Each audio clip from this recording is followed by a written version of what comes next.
Magandang araw sa inyong lahat. Ako po si Dr. Arabella Pua Quing. Ako po ay isang espesyalista sa internal medicine at espesyalista sa baga.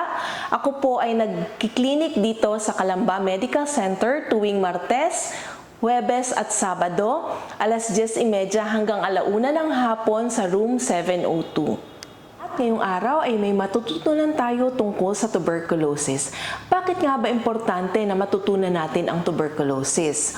Dahil ang tuberculosis ay nakakamatay at itong sakit na to ay nalulunasan naman. Sa makatuwid 70 na tao, araw-araw o 70 na Pilipinos ang namamatay dahil sa tuberculosis. At ang Pilipinas ay nagrarank na pang-apat sa buong mundo na may incidence ng tuberculosis. At 1 milyong Pilipino ang may aktibong sakit na ito. So talakayin natin ang tuberculosis. Ano nga ba ang tuberculosis? Ang tuberculosis ay isang sakit bunga ng impeksyon ng bakterya na ang tawag ay Mycobacterium tuberculosis. Ang TB ay maaaring makasira sa baga sa ibang bahagi ng katawan ng tao at ito ay maging sanhi ng malubhang sakit. Ibig sabihin, hindi lang sa baga, pwede rin magkaroon ng TB sa utak, TB sa bituka, TB sa ibang parte ng katawan, pwedeng TB sa ating mga kulani. So paano nga ba ang tuberculosis kumakalat? Ito ay kumakalat sa pamamagitan ng hangin kung ang taong may TB sa baga ay umubo, bumahin o nagsalita at nagkakalat ng mikrobyo sa hangin. In short, ito ay isang sakit na airborne. Okay? Parang parehas din siya ng COVID na airborne. So mabilis ang pagkalat ng tuberculosis. Kung malalanghap ng ibang tao ang mga mikrobyong ito, maaari silang mahawa.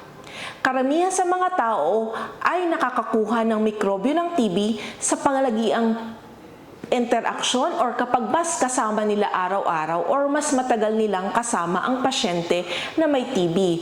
Kaya kadalasan sa loob ng bahay, kapag ang isang miyembro ay mayroong tuberculosis, hinahanap natin ang iba pang kasamahan sa bahay na maaaring meron din. Ang tawag dito ay contact tracing.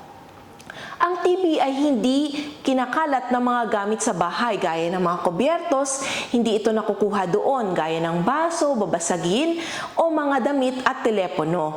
Kaya hindi kailangan gumamit ng hiwalay na mga gamit sa bahay ang pasyente na may tuberculosis. Para sa dagdag na impormasyon, kausapin ang inyong lokal na klinika o TB.Center. Meron po tayo dito sa Calamba Medical Center.